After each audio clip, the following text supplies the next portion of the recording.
Germany today appears to be beaten. Hitler, out.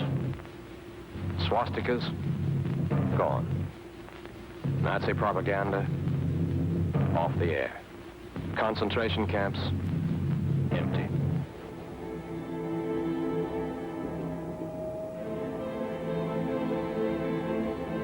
I did not have any hate. I didn't have any love. But I thought that bygones should be bygones. We should build a new world. And my attitude was to go ahead and not to worry about the past, but to worry about the future. The Allied soldiers who fought their way into Germany 60 years ago were on a unique mission. A mission that echoes to this day. To build a successful democracy from the ruins of a defeated people and a defeated nation. But the building of democracy after any war is fraught with difficulties and dangers. What really happens to the victors when they occupy a country? And what really happens to the occupied? You are not being sent into Germany as educators. You are soldiers on guard. In a time when people have nothing to eat, and you have the best foods, when they have nothing to drink, and you have the most expensive liquor, this is a very dangerous corruption. I came to Germany expecting that Germans were the enemy of America, and then I discovered, no, my enemy was still the same. Every German is a potential source of trouble. Therefore, there must be no fraternization with any of the German people. The German people are not our friends. None of these people deserved anything.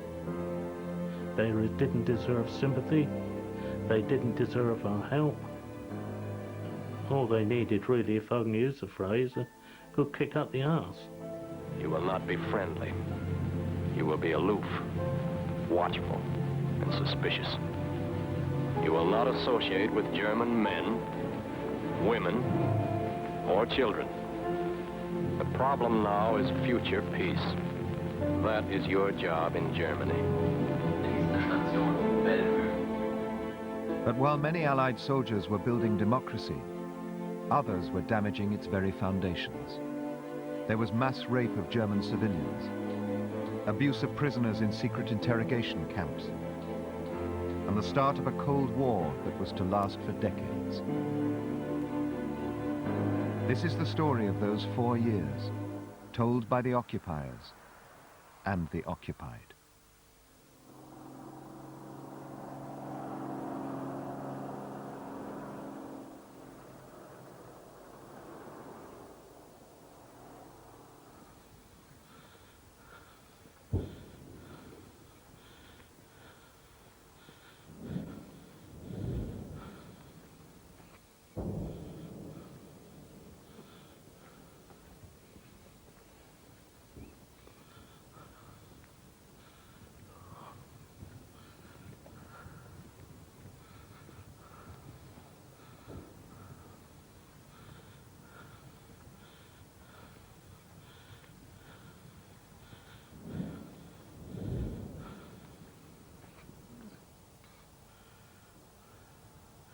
There was this mass of huts and bodies piled up in clear areas.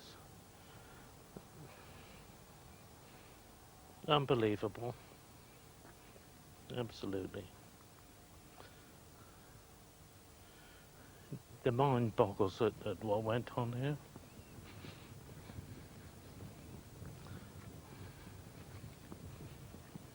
Cyril Stotesbury was one of the first of the occupiers. He landed in Normandy on D-Day. In Belsen in April 1945, he witnessed the full horror of the Nazi regime. And of course, the smell's gone, but that was overpowering smell of death, and in Normandy, you had the same sort of smell, but it was nothing like the smell that came from this place. This was so overpowering, you know, assaulted your nostrils, and something you couldn't get rid of for a long time. This terrible stench. If you can imagine looking at a big heap of rags, a mound of rags, you know, with you suddenly realise there was arms and legs sticking out, and heads, you know. And then you realise that this was human bodies thrown in heaps. And What did you think? well, initially, you know, you thought, well, crumbs, you know, these bloody Germans are just annihilating people, and they don't care. They're so callous that they simply do not care. And for a long time, you could never forgive them for this, you know.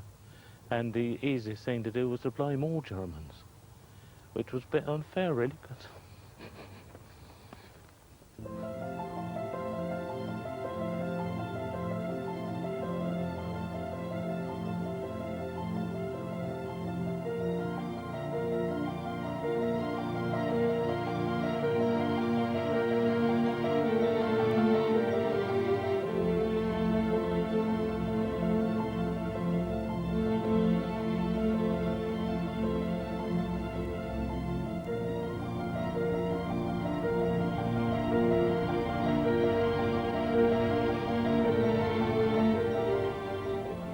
In early 1945, Britain, the United States and the Soviet Union fought their way into Germany after the worst genocide and the most bloody and brutal war in history.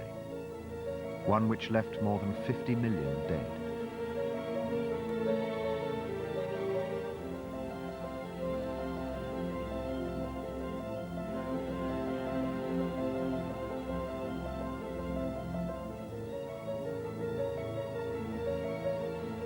From the west, 90 British, American and Allied divisions, some 3 million men, were advancing rapidly. In the east, over 200 Russian divisions, more than 6.5 million soldiers, were storming into the heart of Europe.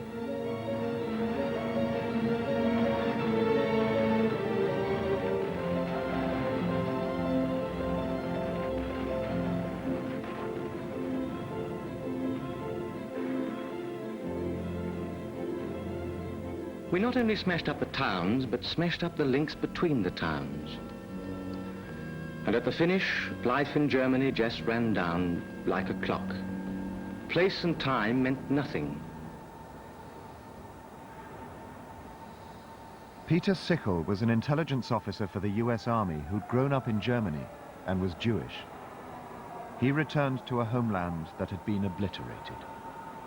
It was like coming into a modern civilization that had been totally destroyed. It was like Armageddon. It really was. And it almost a feeling of the Last Judgment. It was horrific. And the people were, you know, the people had nothing to wear. They looked hungry. They looked haggard. They had these eyes which had no rest and couldn't look at each other. It was a horrific time. Because the links between the people were smashed too. They were just left wandering, searching, looking for food, looking for their homes, looking for each other. In German cities, there was a big notice board with pictures where possible. Have you seen this man? Last seen in Russia? Well, didn't come back. The Russians didn't send their prisoners home for 10, 12 years, something like that. Ich suche meine Frau. Ich suche meinen Mann. Ich suche Frieda Windler, Königsberg. Ich suche meine Frau, Elfriede Schulz, und Tochter Christa. The whole continent was moving. There were people moving everywhere. There were Frenchmen going home and Austrians going home and Poles going home, I don't know what for. Dutchmen going home, Belgians going home, Danes, Norwegians, they were all over the continent. It took ages to really sort itself out. The Allies feared that somewhere in this chaos of humanity were Hitler's most fanatical followers, ready to launch an armed insurgency against the forces of the occupation. The German army had been defeated, but surely the 1,000-year Reich hadn't just vanished. We thought it was very possible that the Nazis had a plan to have guerrillas after the war to make our life difficult. And we expected something. We found when we got there was nothing. There was no underground. There were no terrorists killing people. There was no resistance, no sign of it whatsoever. And I don't think there was ever any anywhere.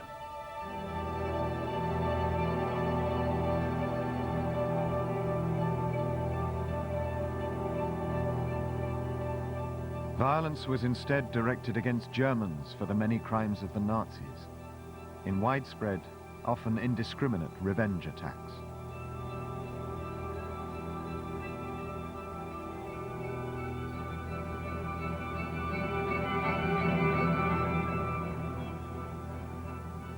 These scenes were witnessed by an American cameraman in southern Germany.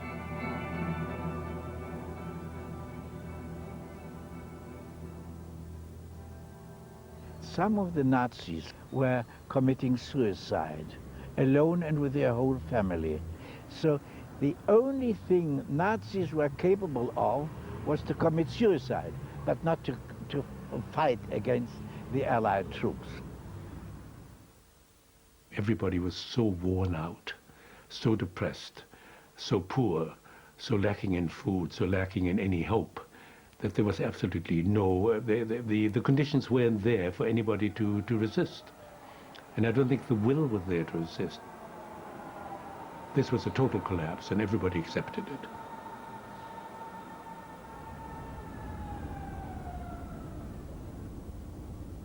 After Hitler's suicide in Berlin on April the 30th, the remnants of the Nazi government fled to the northern city of Flensburg. For 2 weeks after the end of the war, under the new Führer, Admiral Dönitz, they continued as a government without a country, until the Allies decided finally to arrest them all. But capturing one of the Nazi leaders was to provoke an extraordinary scandal, the daring seizure not of war criminals, but of the German crown jewels. On the 23rd of May 1945, Albert Speer, the Nazi Minister for Armaments, was arrested by British soldiers at Glucksburg Castle near Flensburg. One morning I woke up and an officer was standing in front of my bed with a pistol, and he said, "What's your name? Get out." and then we looked out and we could see that the whole castle, the castle lake, was surrounded with tanks. And inside the castle, Tommies with Sten guns were rushing all about.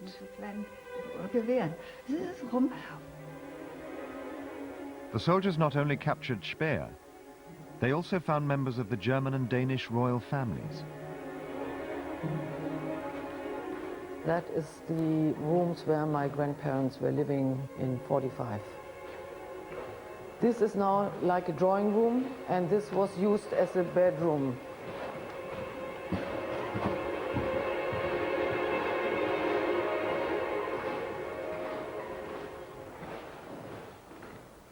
And here you see like a little cupboard in the wall. And as far as I know from my grandparents and my aunts, they were hiding the jewelry behind this place here. That morning, £6 million worth of jewelry was stolen from Glucksburg Castle by British soldiers. And we went out into the courtyard. And all the time, the little Tommies were going in with small sacks and coming out with full ones. And they threw them on the lorry, and we didn't know what was going on. And Speer was taken away, and all the jewelry was gone. It was one of the largest robberies in British military history. But the British soldiers didn't realize that the owners of the jewelry in Glucksburg had friends in high places. They were all related to the British royal family. Yes, my grandfather then wrote a letter to the King of England to explain to him what was happening here and ask him to help to find out what was going on. And they did investigations, but I think they didn't find really anything, and nothing was found after that. Nobody was ever prosecuted for the crime. And every time we went out, the guard would ask us friendly, well, has your jewelry come back yet? And we'd say, no, because you pitched it. And then we'd all laugh. They were always very friendly. Just wonderful.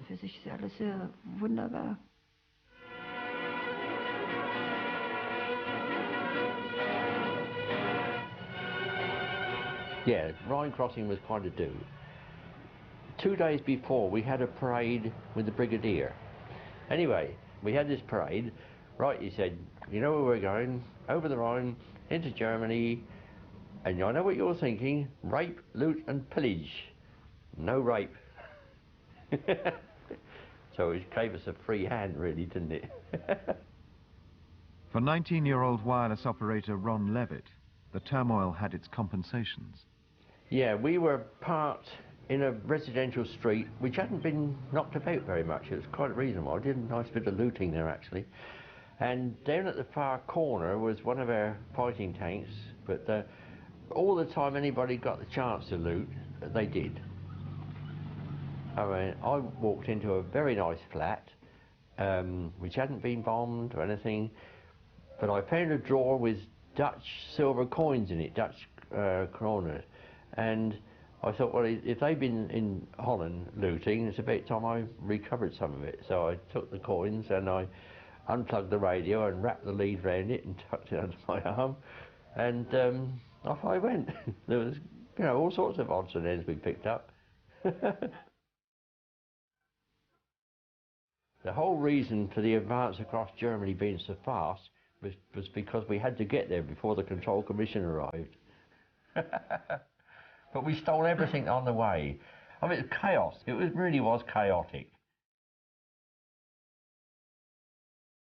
It was worse than chaos. Among the spoils of war were the German people themselves. It was just kept quiet. Everybody knew that it had happened a lot, but you just kept quiet. We were the losers. Nobody was interested in what happened to us. At the time, it wasn't anything special, but we didn't talk about it. At school afterwards, we didn't talk about it. For years and years, we didn't talk about it. Only now can I talk about it. In April 1945, Christa Ronke was living with her mother in Berlin. She was 15 years old. And when the first Russians came, the combat troops, they came in and wanted to see everything.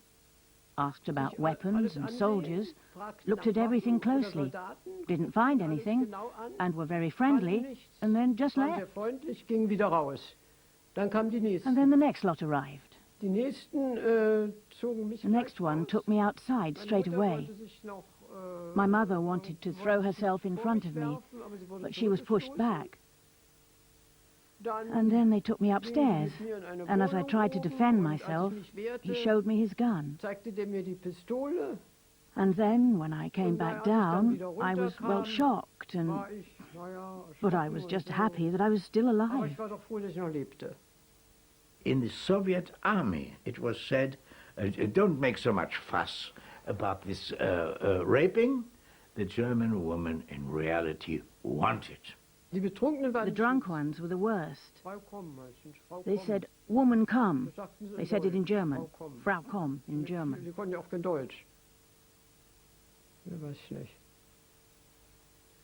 So I can only tell you what I witnessed. It did happen that women, when they saw a Red Army soldier, began to undress. They were so shocked that they thought that this has to be. And such things happened. But this is, of course, has nothing to do with that they wanted, but they were completely, it was a hopeless situation. Nobody knows the precise figures, but one estimate was that around 100,000 women were raped by the Soviet army in Berlin. You couldn't defend yourself. We were the booty, because we'd done a lot to the Russians during the war. A lot of bad things, and the hatred of the Russians was very great. We were the prize. It was always like that. Das war nun mal so.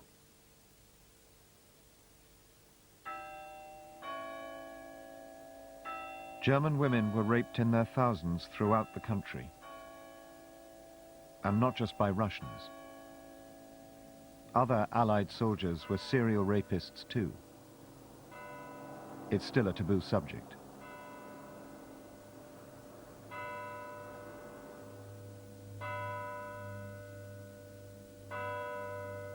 Some of the worst cases were perpetrated by the Free French Army near Stuttgart in southwest Germany. It was a steamroller of blood and horror and misery that can only be compared to the 30 Years' War. In 1945, Erhard Ellwanger was a young army doctor at this castle near Stuttgart. It had been converted into an emergency hospital and dealt with hundreds of local rape victims of the French. You just felt resigned, in despair and frightened. And the tragedy is that lots of women and girls were raped, mostly by troops from the French colonies.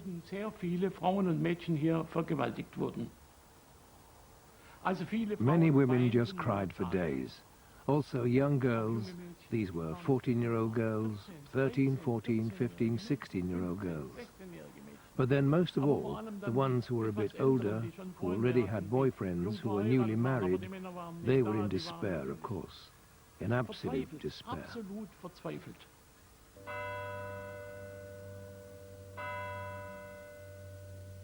The women of Germany felt completely abandoned.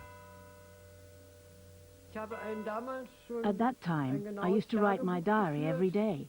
I don't know why. I had to write everything down. I didn't have any close friends I could talk to. My mother was very nice, but she too had experienced the worst, and for her it was particularly bad. About 6 to 8 weeks later, a lot of women and girls realized that in addition to the calamity of rape, they had also become pregnant. And now, they just didn't know what to do. Many women committed suicide. Others tried to get rid of the baby themselves. Although abortion was still strictly illegal in Germany, the doctors decided it was their duty to help.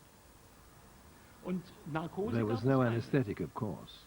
And if there were already 2 to 3 month-old fetuses there, then that used to be very difficult indeed.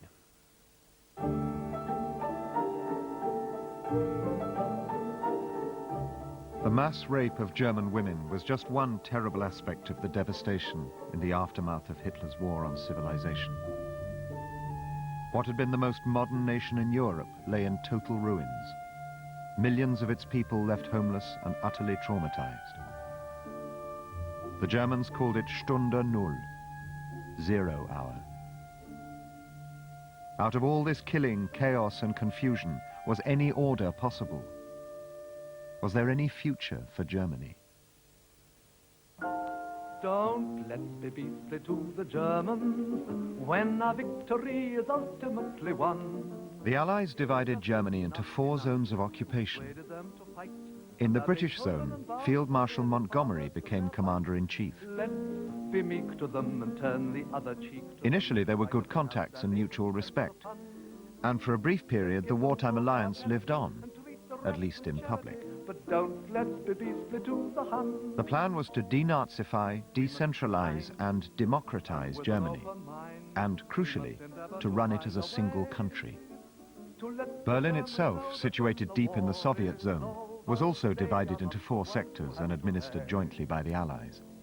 For many Berliners, the arrival of Westerners couldn't come soon enough. But don't let me be split to the Hun. Americans move into Berlin to take over their zone of occupation in cooperation with the English, French, and Russians. The Yanks march in front of the Adolf Hitler barracks, they watch the Allied flags raised over the former Nazi citadel. They came on July the 1st, 1945. We were longing for them to come. We were just happy that the Russians had gone. And we all watched closely as they arrived. It was for us, well, soldiers from America. America was a dreamland for us. You just couldn't imagine it. They were amazing, rich, and they just looked so relaxed, friendly somehow. The most fascinating part was that I discovered that Germans had been systematically taught that all descendants of Africans had tails. And so what it did, it developed a curiosity, an overriding curiosity in the women folk. And they, well, wait a minute, how does this work? And so one thing leads to another. No, the anatomy is the same.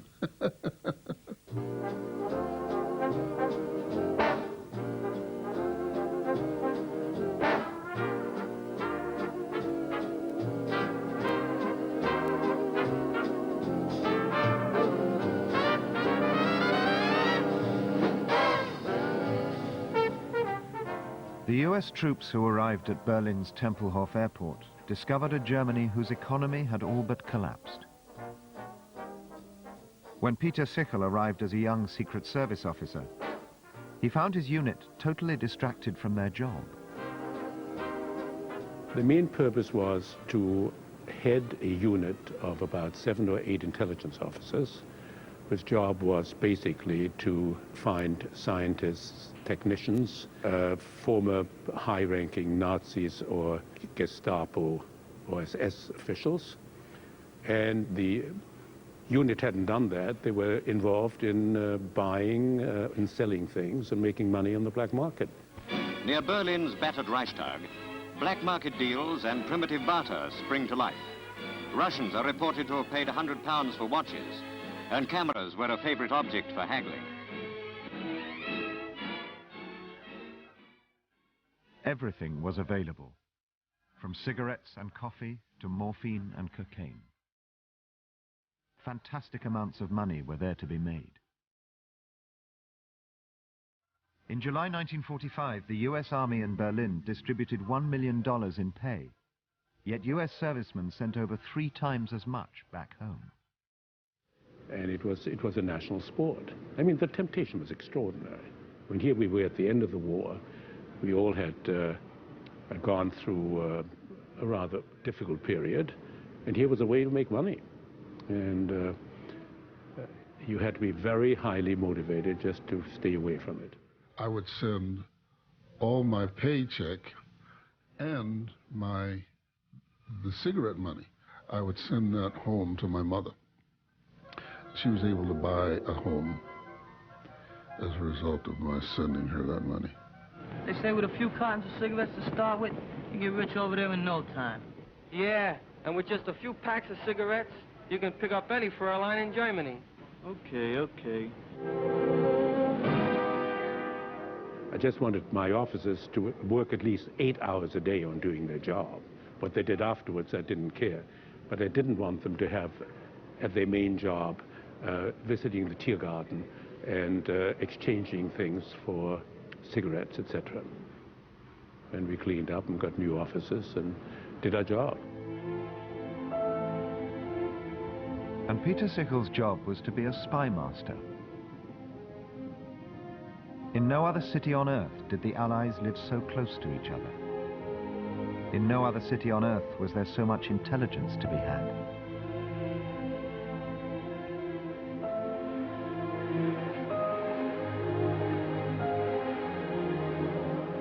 All the Western powers had intelligence services. The Americans had a counterintelligence corps, they had an army intelligence, they had a navy intelligence, they had an air force intelligence, they had us at the OSS. You can combine that with the Russian services, the British services, the French services, It was a whorehouse. It was a whorehouse, meaning that there were hundreds of people willing to sell any type of information. You asked what you wanted, you got it. And it wasn't, 99% of the time, it was not the truth. In 1945, Peter Sichel was working for the forerunner of the CIA, the OSS, here at the headquarters for US intelligence in Berlin. His team spied not just on Germans, but on the Allies too. Life was very intense. For one thing, we were extremely busy because there was a lot of detailed work to be done that had to be supported by getting safe houses where we could meet agents, to find dead drops where they could leave information which we picked up, to have surveillance teams in order to check out the agents. Intelligence is like police work, a lot of very boring, detailed work. If you don't do your work, you're likely to get into a lot of trouble. I mean, a lot of people who sell intelligence sell it in order to further their own political goals. Every group in Germany had some interest in having us see certain things in a certain way.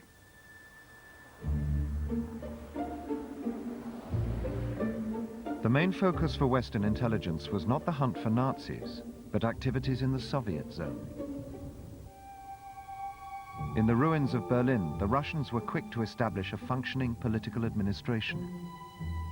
And unlike the Western Allies, they deliberately used Germans in positions of political influence. On the day Hitler committed suicide in Berlin, 10 German communists had been flown into the city from Moscow to help reorganize the new German state. The sole survivor of that group is Wolfgang Leonhardt.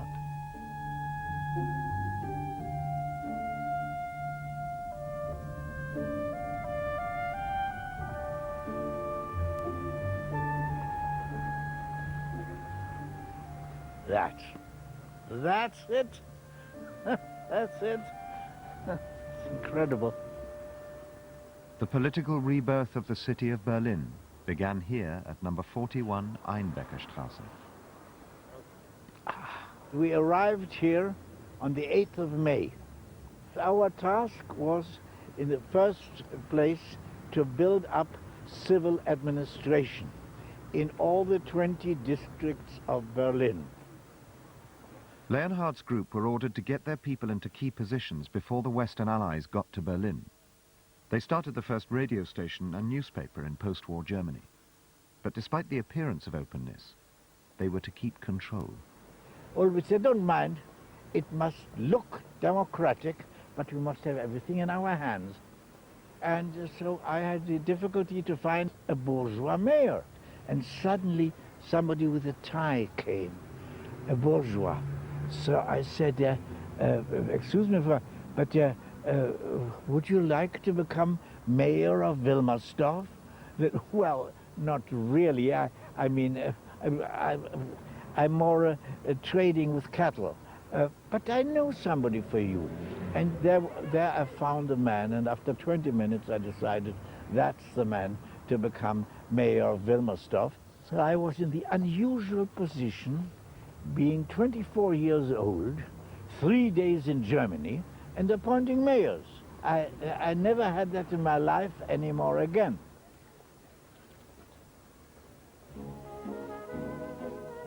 The British were torn between the desire to punish the Germans and the desire to reform them. They set up a control commission to run the British zone. But unlike the Russians, they adopted a far more distant approach towards the German people. British officials were specifically instructed to be cold, curt, and aloof. 20 million Germans were to be kept firmly in their place. It was a policy almost designed to alienate the very people they were trying to reform.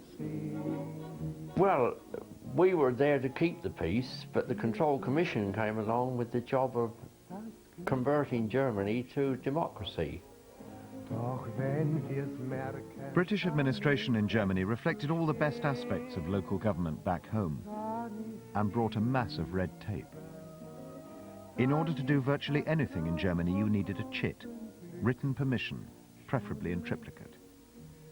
Traveling away from home, getting supplies, teaching at a school, publishing a book, playing music in public, almost everything had to be officially approved. It was a sprawling bureaucracy. The Germans took over more, and yet the Control Commission didn't seem to slim down. It was hopelessly overstaffed, I think. In 1946, it took 25,000 bureaucrats to administer the British zone.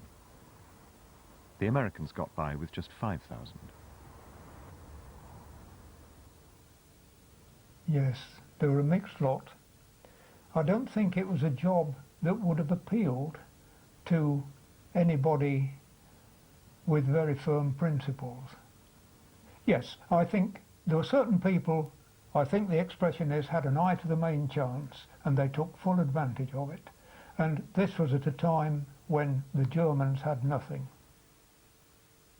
Over this shattered landscape, the world's first superpowers began the struggle for power in Europe.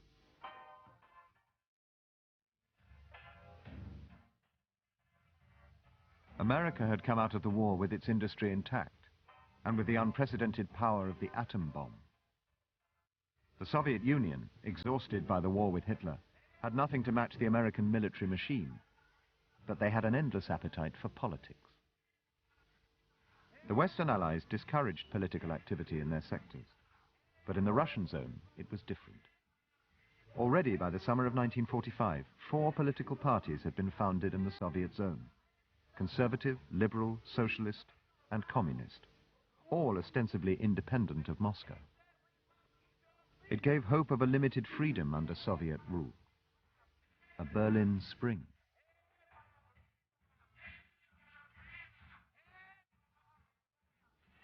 I think that Stalin at that time meant it seriously to permit a multi-party system, to permit some freedom for the non-communists, to give a little bit more freedom.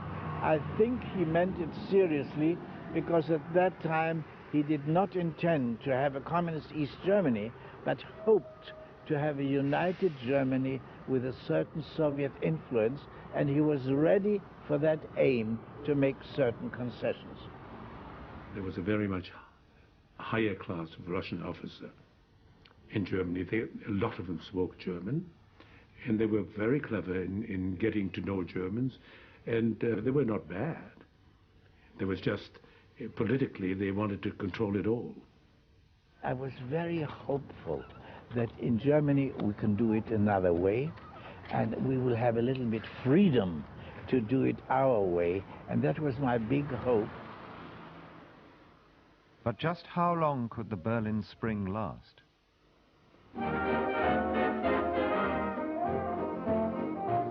While the Allies were building their political machines, they also set about dismantling German war industries.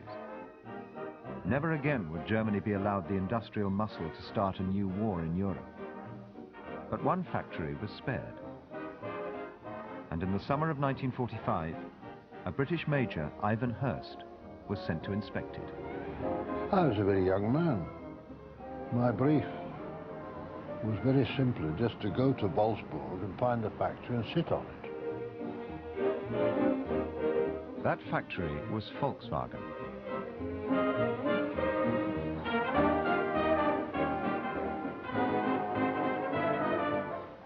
It was the British Army that saved the German motor industry and rebuilt a company that went on to produce 100 million vehicles.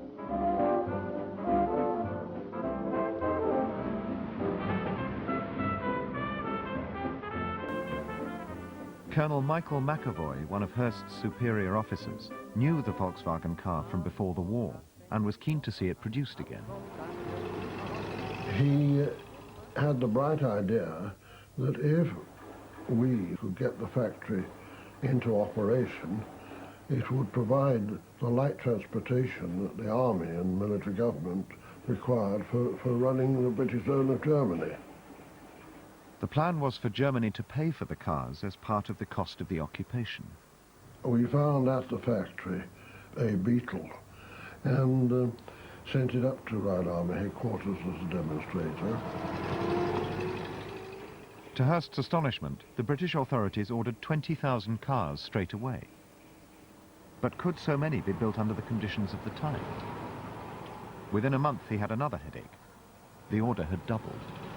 An order for the cars was one thing, to produce them was another matter. Conditions were very grim. The big pressures were there, damaged but repairable. Getting supplies was a constant struggle. Some parts had to be smuggled out from other zones in exchange for alcohol and cigarettes. Others had to be made from scratch in the factory. I think the feeling was not never make it, but well, what a hell of a job in front of us.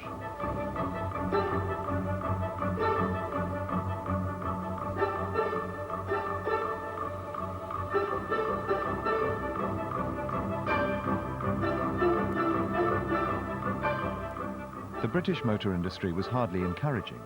Sir William Rootes, one of Britain's leading car magnates, reckoned the whole project would collapse within 2 years. He told Hearst, "If you think you're going to build cars in this place, you're a bloody fool, young man." And a British Army technical study said the Volkswagen did not meet the basic requirements of a car. But Major Hearst battled on. He decided to boost morale by actually involving the workers in running their factory. Within 2 months, they had built 1,000 cars. By October 1946, they had built 10,000 vehicles. It was a remarkable achievement. It was far in advance of anything I'd seen. They handled beautifully on the very, very damaged roads. And they were quite lively. They were, I think, an excellent car.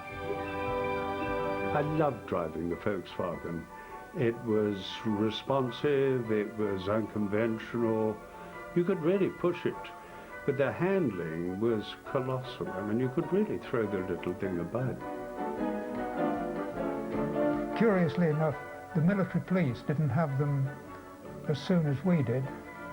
And if the military police were likely to have caught you doing something you shouldn't, you could accelerate away from them, and they couldn't keep in the Jeep if they kept up with you. So they had their advantages. The British had found one way to work with their old enemy, and they needed others. In Hamburg, they took over the airwaves that had served Nazi propaganda. This is the British Forces Network. Well, look, this is the story. The other day we were sitting in the Naffy, just opened in Hamburg, having char and a wad, when we rubbed our eyes and nearly toppled off our chairs in amazement. There, large as life, were English. This new station, formed from detachments from BLA 2 and 4, came into use as a powerful voice covering the troops engaged in disarming the German... I was sent to Hamburg to join the British Forces Network. We ran a broadcasting service for the British forces in Germany. We were largely staffed technically by Germans. All the recording engineers were Germans. Then again, on countless occasions, we've worked alongside German orchestras and artists. Juan Losses, the Karl Rading Sextet, and Georgovich's Rhythm Boys. Do you recall the lovely tones of Georgovich's violin? The relationship between the British and the Germans in the Control Commission and in BFN was very close.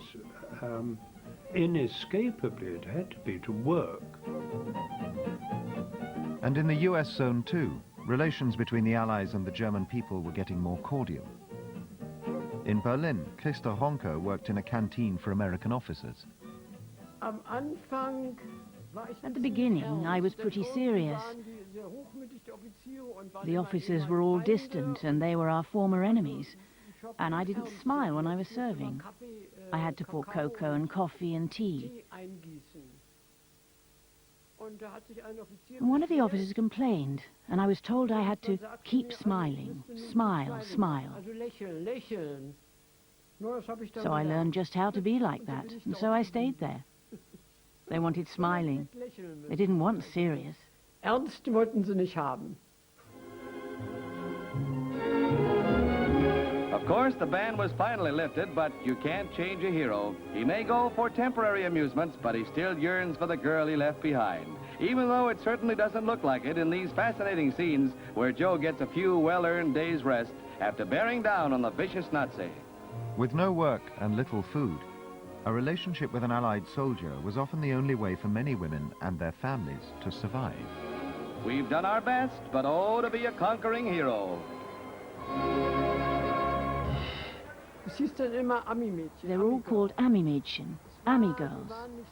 They weren't well liked because you knew they just sold themselves for something to eat. At the time, they weren't well liked, but now it's different. But then, it was a bit uncomfortable. I was brought up that you didn't do that sort of thing with men you hardly knew. Who knows what they get up to? I saw mothers instructing their daughters to become prostitutes, and to see people having to give up all of their dignity out of the desperation caused by the war. That was just absolutely appalling. Well, there were very few men in Germany. They were all in prisoner of war camps or they were dead. So there was a lot of young women and a lot of young men of a different nation who got together rather fast. There was supposed to be a ban on fraternisation, but it didn't work. There were no German men, and maybe there's a handsome American. So, why not? And then they'd get something to eat, and nylons and everything else. It'd be very nice. But they weren't well liked, these Ami girls. I mean, human nature being what it is, all these women in Germany without men and all these men without women, so it's automatic, isn't it? There were lots of very pretty girls, yes. Lots of very pretty girls. We were at first not permitted to fraternize, and but that broke down very quickly, and we certainly had lots of parties with lots of very pretty girls. When peace broke out, we all lived very intensely, having survived. We ate a lot, we drank a lot, we fraternized a lot, we loved a lot, we had lots of fun.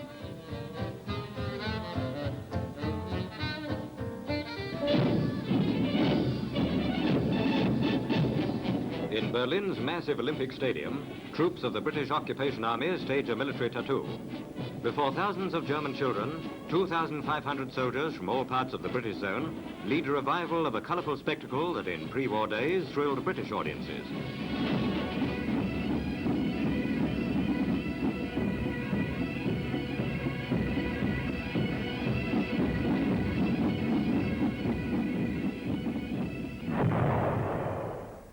The problem of eradicating Nazi ideology remained. In 1946, Don Ray was a British sergeant pursuing Nazis in Cologne. I was in field security. The task that we were supposed to do was to arrest certain categories of German. But of course, everything in Germany was permeated by the Nazi organization. 8.5 million people, Germans and Austrians, had been members of the Nazi Party. Every member of the German civilian, I suppose over a certain age, had a Fragebogen, a big questionnaire to fill in to prove whether or not they were Nazis, but I never found one. No, there were no Nazis whatsoever. A Nazi mass murder of Polish Jews in a forest near Nuremberg. The Allies confronted the Germans with gruesome evidence of the atrocities committed in their name. Germans of Nuremberg are compelled by Allied commanders to give the murdered victims a funeral. Women must help, and so must boys. Through the streets of Nuremberg, degraded as the Nazi shrine city, the grim procession passes. The inhabitants made to pay funeral honors to victims of Nazi barbarism. Nuremberg, site of the vast Nazi rallies before the war, was also where the leading Nazis faced Allied justice. It was the first time in history that members of a defeated government faced trial for crimes against humanity. Recording, there goes attention. Attention has been called. Recording, attention, attention. But it dragged on for 11 long months. The cinemas were full, and the only thing that used to amuse me about the German cinemas, I'd go to the films, and the newsreel would come up, and people would watch, and then the war crimes trials in Nuremberg would come on, and there was a concerted groan from the audience. They were fed up to the teeth with this. I think, personally, that most people, the average German, if there is such a thing, was fed up to the teeth with the Nazis, and above all, of course, just glad that the war had ended.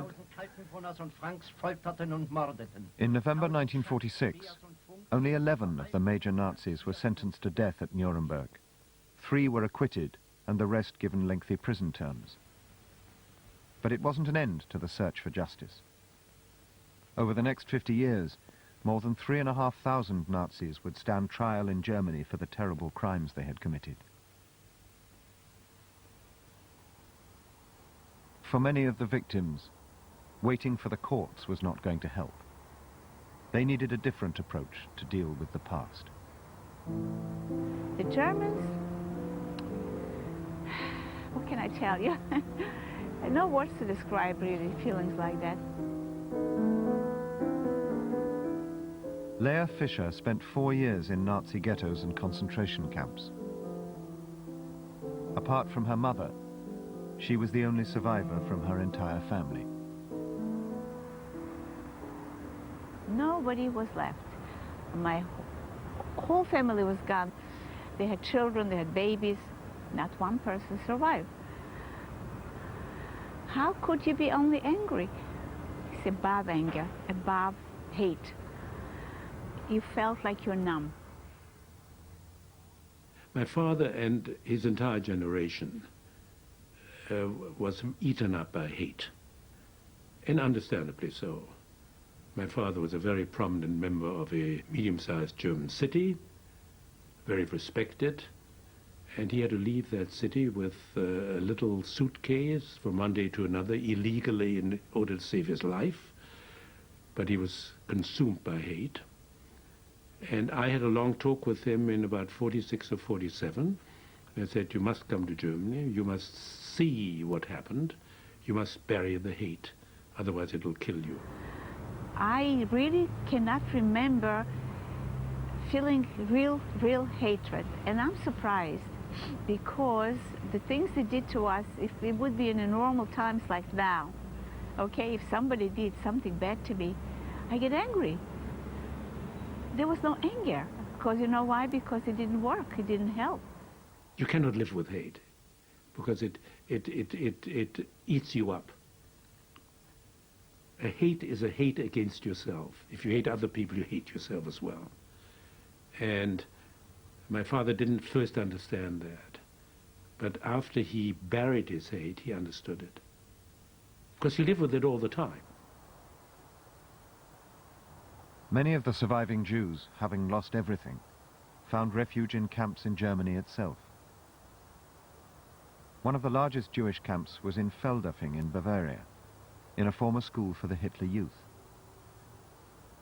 It was a place where Jews and Germans learnt once more to be neighbors. Anton Flossmann was a local carpenter. Before the war, we'd had this Nazi school here, which had been a big bother for Feldafing. And then the war was over, and the trade-off was, we had a camp for, well, how do you call them? They were Jews. 6,000 of them, in Feldafing. Ja, es waren, wie gesagt, polnische Juden. They were Polish Jews. and I think from up in the north, Lithuania, some from Latvia,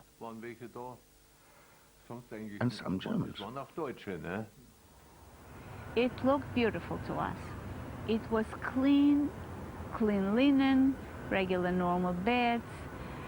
It seemed like a dream come true, except for one thing. I was depressed. I felt, I don't know why. I can still not understand. I thought I'm going to be so happy and so elated that I'm liberated, I'm free. I fell into a depression, maybe the shock, the transfer from this horrors, from all this starvation and beatings and things like that. And all of a sudden I felt that I am on my own. I am free and I can do whatever I want. Maybe this was too much. And then they got, I'm not sure whether it was from England or America, but they got food, and a lot of it. And the people from Feldafing went to buy things from them. A lot of deals were done. They started sending us care packages from this country. They started sending clothes, food, shoes. So we were very happy with it, of course, and we used this as like money, actually, to barter from the Germans to get other things. My mother went the first time into town and bought a little chicken. That was the first one we had in like 5 years. I did not have to deal with any Germans, actually, except go to a restaurant, or everybody was very courteous. After the war, they were very nice to us. I don't know of any case where there was any sort of problem. I have to say, we didn't have any bad impression of these people at all. I, for one, I always got on well with them. 2 months after her liberation, Leah left Feldafing and Germany to start a new life in Czechoslovakia with her new husband. Our life mattered to us. We wanted to rebuild our lives. I was walking and there was a big parade, Partisans Day they called it, and all of a sudden I heard in the Czech language, Slovak language, they said Židi do Dunaja. It meant the Jews into the Danube. So when I heard that, it was like somebody would stick a knife in my chest. I said, after what we went through, I said to my husband, I don't care if you give me a palace, I don't want to stay here. I'm going back to Germany.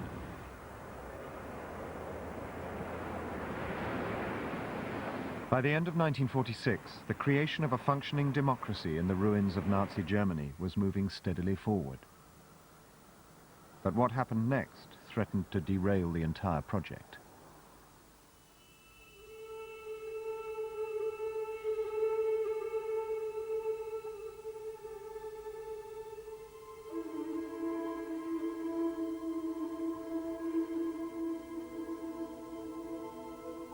It was said that when the occupation zones were allocated, the Russians got the food, the French got the wine, the Americans the scenery, and the British got the ruins.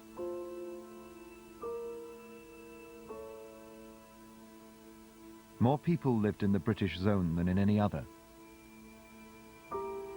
Living conditions for many were already very poor. And by the winter of 1946, the situation in the British zone was reaching crisis point. I came back to Cuxhaven from England, and you could see huge chunks of ice floating in the sea. The first winter was bad, and the second winter was a killer. The second winter was one of the worst winters I've ever lived through. It was extremely cold. There was a lot of snow and a lot of ice, and people were frozen to death. It was a bitter cold winter, and we were trying to keep warm, and we were trying to get enough to eat because our rations were very short. We just about got enough to live on. And there were people literally dropping in the streets in Hamburg. The ground was frozen so deep that graves had to be dug with explosives. it was a not uncommon sight to see someone just crumble up as a result of starvation, deprivation, cold, nowhere to live. In the big cities, especially in the bombed-out big cities, there was pure starvation. The ration coupons that existed after the war sank to under 1,000 calories per day, and serious malnutrition starts at about 1,200 for adults. Food was very short and fuel was very short. Even though apparently Lintfort's got one of the biggest coal mines in the Ruhr, we couldn't get any coal. Britain was running out of money to pay for the upkeep of their zone. The harvest had failed, food rations were falling, and coal production was in rapid decline. In Hamburg, 1,000 people were arrested for stealing coal in December. By March, 17,000 people were charged with the same offence. The Archbishop of Cologne even pardoned his flock if they stole food and coal in order to stay alive. Hugh Dalton, the Chancellor of the Exchequer, said, "We cannot continue to carry this mounting burden any longer." For the first time, there were demonstrations against the occupying powers. For the first time, the Allies were in danger of losing control. It was a desperately serious situation, the worst of the occupation so far.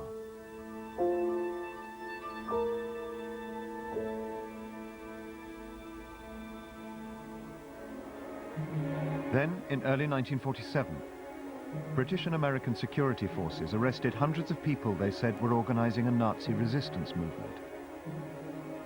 The British claimed that one group even had access to bacteriological weapons and were threatening to devastate the whole of Western Europe if their demands were not met. Don Ray was involved in the arrests and took one of the suspects to a secret interrogation center run by British intelligence in northern Germany. I was to take a body, as they said, to the Combined Services Detailed Interrogation Center at Bad Nendorf, which was a complete village wired off. The whole place was run like a punishment center, I think. The guards were ordinary squaddies, and they were isolated as well. It was, what an isolated village, wired off, and communications were poor. One of the warders at Bad Nendorf was Cyril Stotesbury. These would have been cells. He was sent there just months after witnessing the horrors of Belsen. This is the first time he's been back in 60 years. We were told that the people we'd be dealing with were the people that were responsible for a lot of the atrocities that had gone on in the country, you know. Whether that was true or not, we didn't know. Every single German at that time that we met, we would treat it and tar them with the same brush. One of them had cut his hand deliberately, and with his blood had marked a big cross on the back of his cell, and used to spend hours kneeling down there praying. The mind boggled, really. Don't forget, we weren't privy to the details of each prisoner. The easy assumption was that these guys had been guilty of carrying out things that we'd seen at Belsen. But what the warders had been told wasn't true. Although some of the inmates at Bad Nendorf were indeed SS officers, others were completely innocent. One of them was a 36-year-old dentist, Adolf Galler. My father was never a member of the Nazi Party. My father was truly innocent. I can say that with 100% certainty. He just wasn't the type for things that were not legal.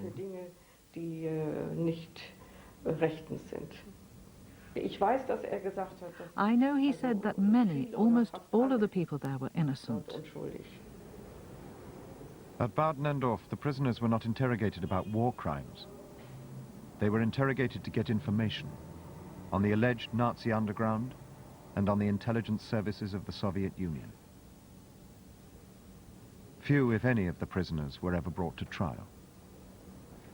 The most important thing is to be brought before a court. And my father-in-law wasn't. All of them weren't in Bad Nendorf. My father-in-law told me it wasn't legal. The British government knew nothing about what went on. It was just down to a few brutal gangsters acting off their own bat. The detailed interrogation center was commanded by a former MI5 officer, Colonel Robin Stevens. According to Colonel Stevens, the prime qualification for working at Bad Nendorf was the ability to hate Germans. They were treated harshly. Prisons aren't built for comfort, you know, and this one certainly wasn't, you know. Adolf Galler's record shows that after 4 months in Bad Nendorf, he weighed less than 5.5 stone. He had lost more than half his body weight. He was taken to Rotenburg Internment Hospital, where he was found to be suffering from 2nd and 3rd degree frostbite and severe malnutrition. He was barely alive. He was a broken man. You couldn't recognize him. I knew how he had been before, and there was just no comparison. Adolf Galler was not alone. A stream of filthy, malnourished prisoners began arriving at Rotenburg Hospital and at other internment camps nearby.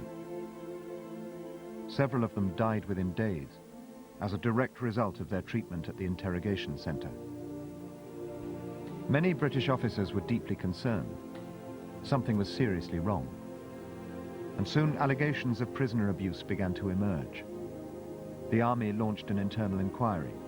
Scotland Yard investigated, and 3 officers, including the commandant, faced court-martial.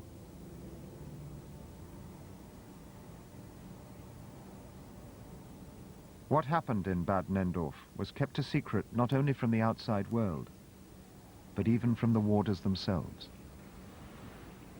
I'm only one individual, but as far as I'm concerned, never on my shift, if you like, did it happen.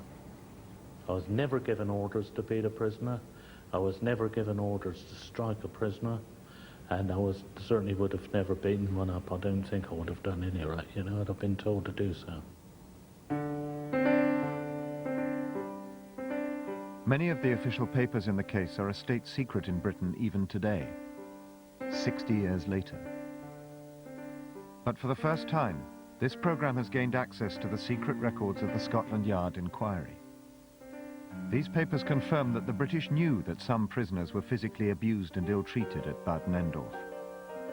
The abuse, Scotland Yard found, was inhuman, unnecessary, and unwarranted. I found him sitting naked on the floor and started slapping him again. These men have been subjected to a certain amount of violence. We questioned him and started slapping him again. Knocked his chin with his hand, so I went on slapping. There was brutality of a kind which was absolutely forbidden to use at Bad Nendorf. Questions were asked in Parliament, and the government became deeply uneasy about the full details of the case becoming known.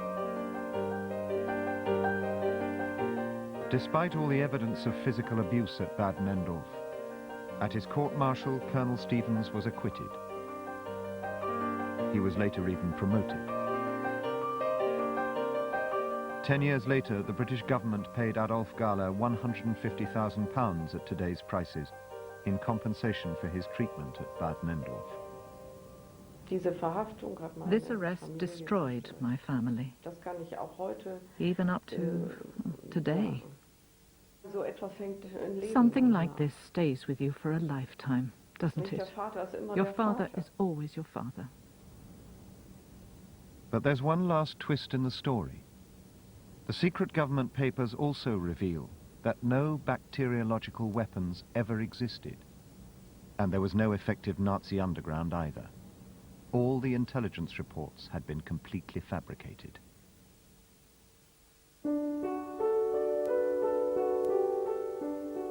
But while the British were brutalizing German prisoners in one hidden corner of Germany, back in Britain, they were actually trying to reform them, re-educating former German soldiers in the benefits of tolerance and democracy.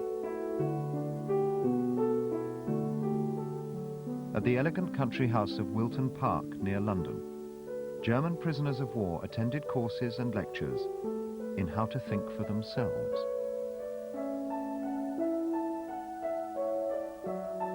For many, it was a startling new idea.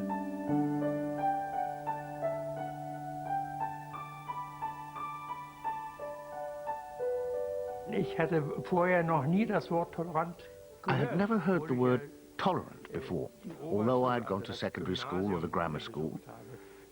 The word was not discussed in Germany, and there they tried to encourage tolerance.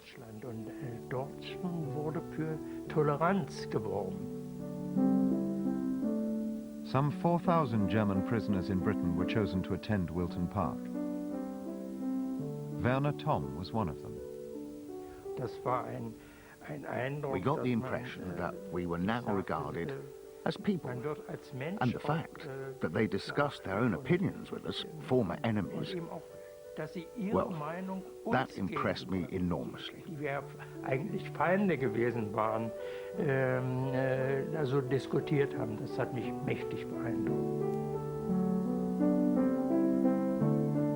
That process of learning democracy is preserved by these wall posters produced at Wilton Park by the German prisoners themselves.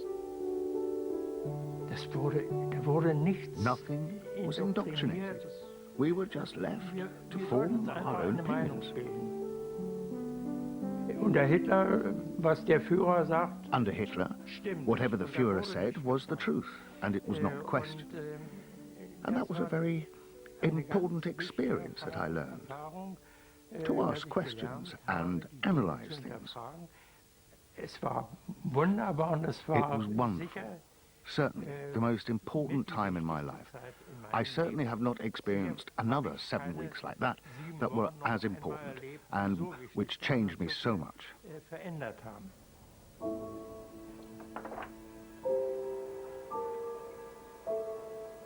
For 12 long years, German life and culture had been totally subjected to the needs of Nazi propaganda.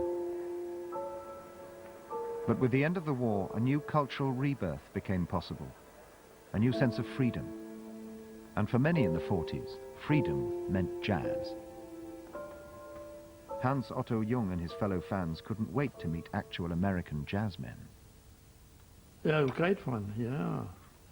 The American musicians were the experts that really could, we wanted to learn from them by playing with them. Some of the most influential jazzmen to be found were from a US Army band on the Frankfurt Air Force Base. The 427th Army Band, they liked to jam with us, and there were a lot of real good musicians in that band. McIntosh, for instance, was a trombonist. Tom McIntosh was originally a laundryman in the US Army when he discovered he had a gift for music. He started out playing trombone in the 427th US Army Band. I remember one German musician in particular coming up to me and says, McIntosh, I certainly loved your chorus on T for Two. And I said, oh my goodness, I'm just learning how to play. I played piano at that time, played a little jazz for them, and they liked it so much that they asked my band to entertain them on the weekends. So here they are playing the hits of the day, in the mood, you know, which is the way it was done in America. They say,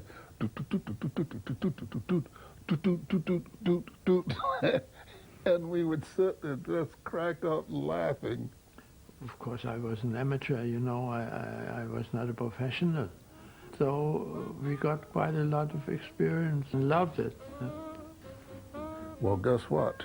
In no time at all, a cadre of German musicians started to come to the fore, and these guys were superb.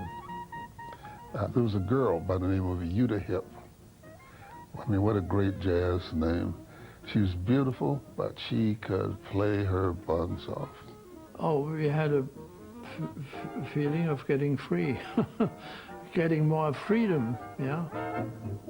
Black musicians enjoyed a freedom in Germany that they couldn't find in a deeply segregated America. For the first time, they had access to classical music and were given classical training. Where the Baltimore Symphony played, there was a sign in it, whites only. And I just felt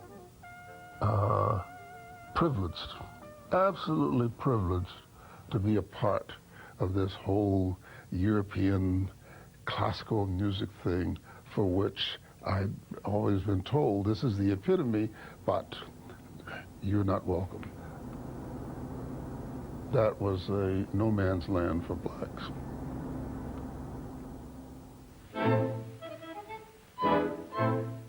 Things really were beginning to change. By mixing with Germans, the occupiers began to lose some of the hatred built up from the war.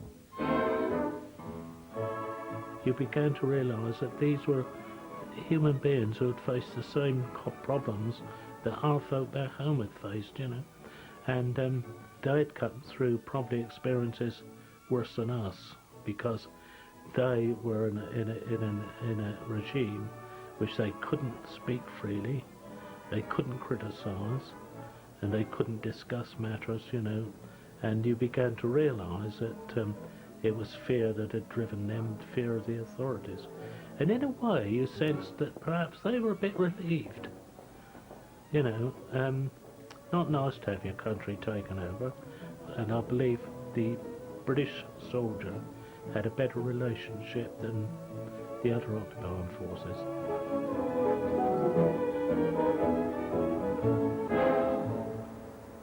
But the country was far from stable. With mounting hunger and deprivation in the West, there was a real fear that some in Germany were finding the certainties of communism much more attractive.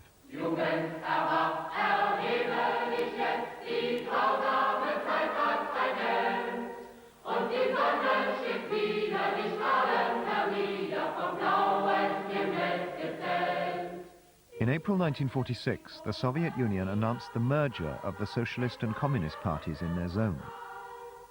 In Berlin, many Social Democrats wondered if it was just a cynical trick, or whether the future now really did lie in their own hands.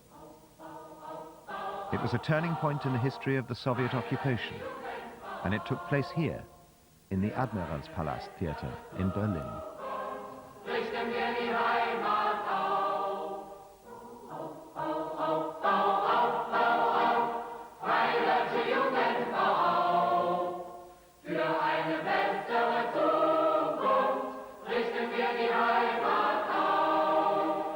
I was 25 years old, full of vigor, full of hope. It's not as easy that either you are adherent or you are oppositional. Very often you have both things more or less simultaneously, and that was how I felt. There was a hope that this would be a new party. The people who voted here did not have in mind the later dictatorship. When here it was voted, it was a party which promised to be in favor of a parliamentary democracy with all freedoms of the population and no copying of the Soviet Union. There was no Lenin and Stalin. It gave hope, and the real problem was that this hope was so quickly destroyed. 3 years later, 10 of the 14 leaders were sacked, some even arrested, and only 4 remained. Everybody else was gone. It was a very simple world, you know. We were the good guys and they were the bad guys. And we had a job to do, and we all were afraid that the Russians were going to take Western Europe. So we were highly motivated. The Soviet Union tightened its grip on its zone. In the spring of 1947, arrests of political opponents reached their peak. Soviet dismantling of East German industry continued apace. It was estimated that almost 2/3 of the Soviet zone's industrial capacity was removed to the USSR as war reparations. The situation within Germany was changing rapidly. In 1947, with the economy stalling and the alliance fragmenting, Britain and the United States merged their zones of occupation over the protests of the French and the Russians. It was an outright break with previous agreements to treat Germany as a single country and a single economy.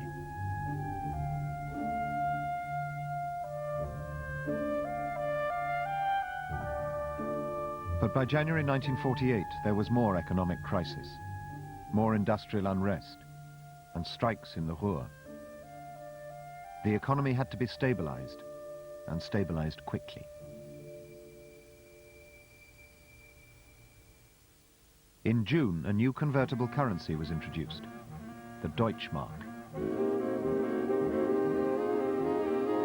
It had a spectacular effect.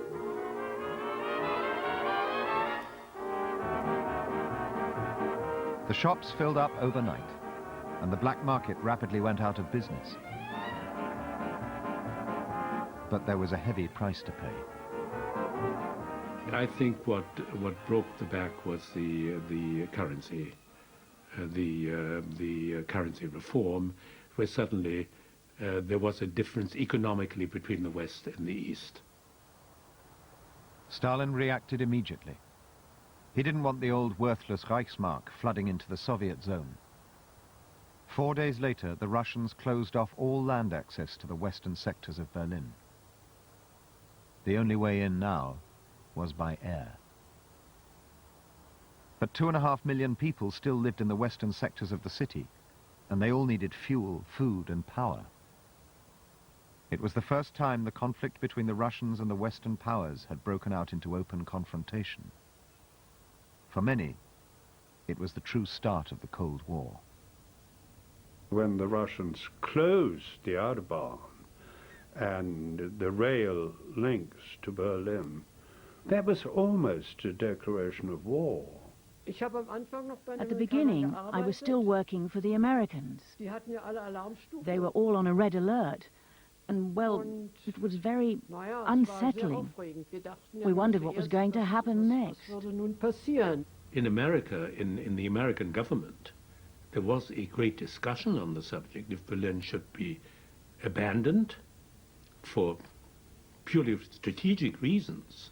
I mean, it was a drain on resources. It was indefensible militarily. Would we now become Russian? Would the Americans leave Berlin? Or would they come with their tanks and break the blockade, which would have meant war? And that would have been just as bad. Or could they supply us by air? But at the beginning, we didn't think they could. Ein Lied aus der Prärie. Wait for the wagon.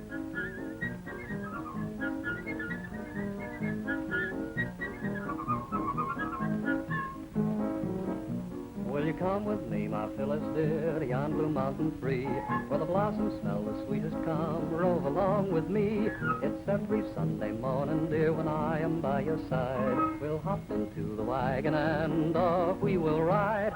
Wait for the wagon, wait for the wagon, wait for the wagon, and we'll all take a ride.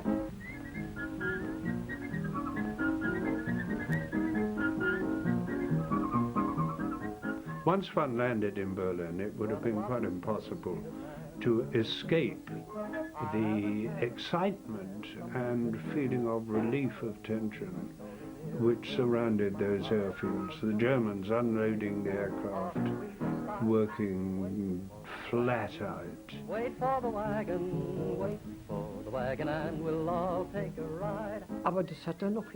It just worked brilliantly. Amazing. We got everything we needed. Dried food, dehydrated vegetables, dehydrated everything. But we didn't starve. The blockade of Berlin lasted for 11 long months. During that time, nearly 300,000 flights brought 2.5 million tons of supplies into Berlin. wagon. Wait for the During wagon. Easter of 1949, they were landing at the rate of one every minute. And the Russians did nothing to stop them.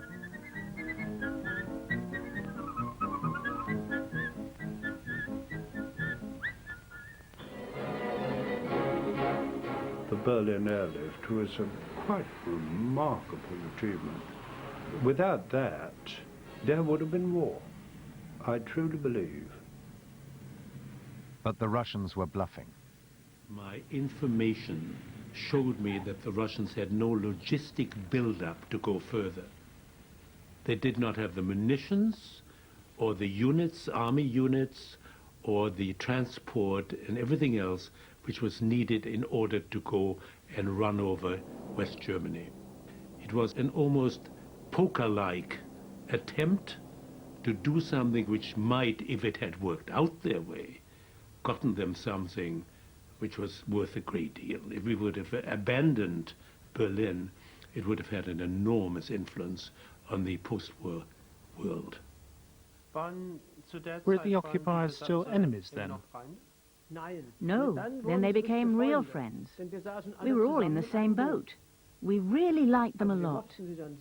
We were very grateful that they remained here, and then they really became our friends. It was pretty close. It was pretty close. If we had had another winter in 48, 49, like we had in 46, 47, it would have been the end. We had a very mild winter. And I grew all the vegetables I ate. The success of the airlift was the end of all hope of a united Germany. 2 weeks later, the Federal Republic, West Germany, was founded from the British, American and French occupation zones. And in October, the German Democratic Republic, East Germany, was founded in the Soviet zone. Democracy, or at least the form of democracy that each of the Allies understood, had been brought to Germany not only through chaos and force of arms, but also by ingenuity and idealism. Despite all the difficulties, in 4 years, Germany had been transformed. We were just happy that the damn Nazis had gone, and democracy was greatly appreciated. To watch the rebuilding and to watch the place come to life was an extraordinary experience. We felt the pulse of the great heart of Germany beating more strongly and more strongly. Yes, I enjoyed Germany. Yeah, great. Yeah, even in that winter when it was so cold. It was only when you got to know Germans, you got a shock. You found that they thought and acted very much as we do. Somehow, having seen the punishment which was visited on the Germans, made it possible to say they have paid for it. We all believe that the criminals should be punished, but you cannot punish everybody. You cannot have a guilt spread over everybody.